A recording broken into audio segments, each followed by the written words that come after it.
राजा महाराजा भी लागैले ही में तोहरे अखियन के जादू में। राजा महाराजा भी लागैले ही में तोहरे मीठ बोली के बातू में।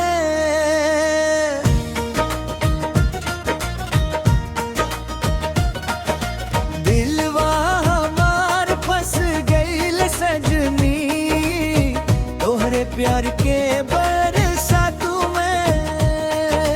राजा महाराजा भी लागैले ही में तोहरे अखियन के जादू में।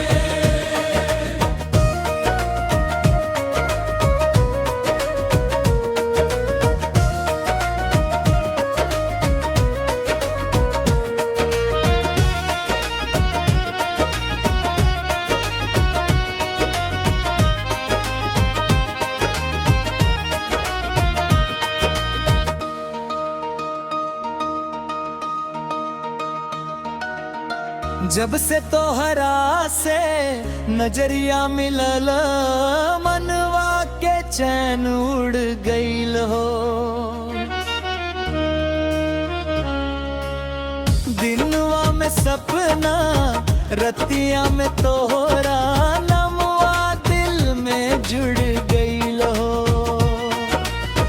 गोरी तोहर हंसी चांदनी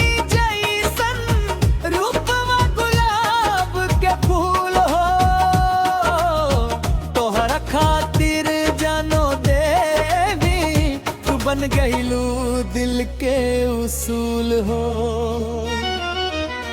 राजा महाराजा भी लागैले ही में तोहरे अखियन के जगाओ में।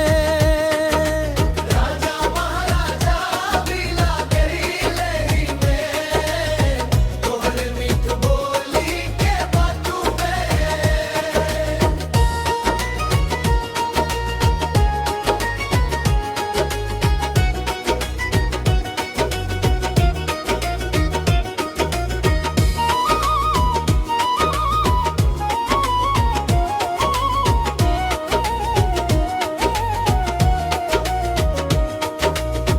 गाँव नागरिया सब भूला गईनी तोहरे पाछे पागल भईनी हो। जहवा देखियो जी ये तू दिख तोहरे रंग में रंगाइल रहनी हो। सोनवा चांदी धन दौलत छोड़ी मांगी बस तोहर साथ हो।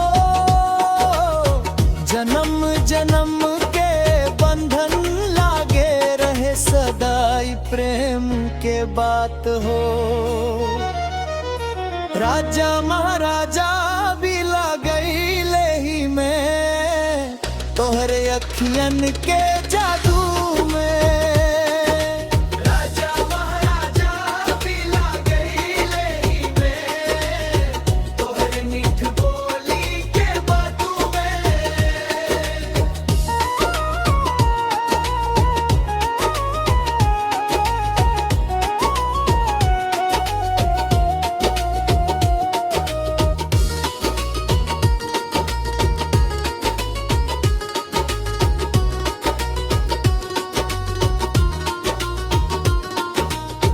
बरखा बन के आईली जिंदगी में सुखल मनवा हरी हर भइल। प्यार के गंगा बहा के सदाई दिन के पगिया खुशहाल भइल।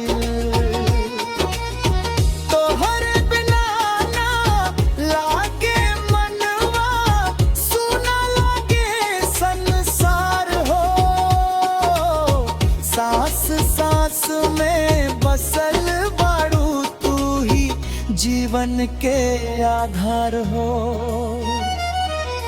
राजा महाराजा भी लागैले ही में तोहरे अखियन के जादू में।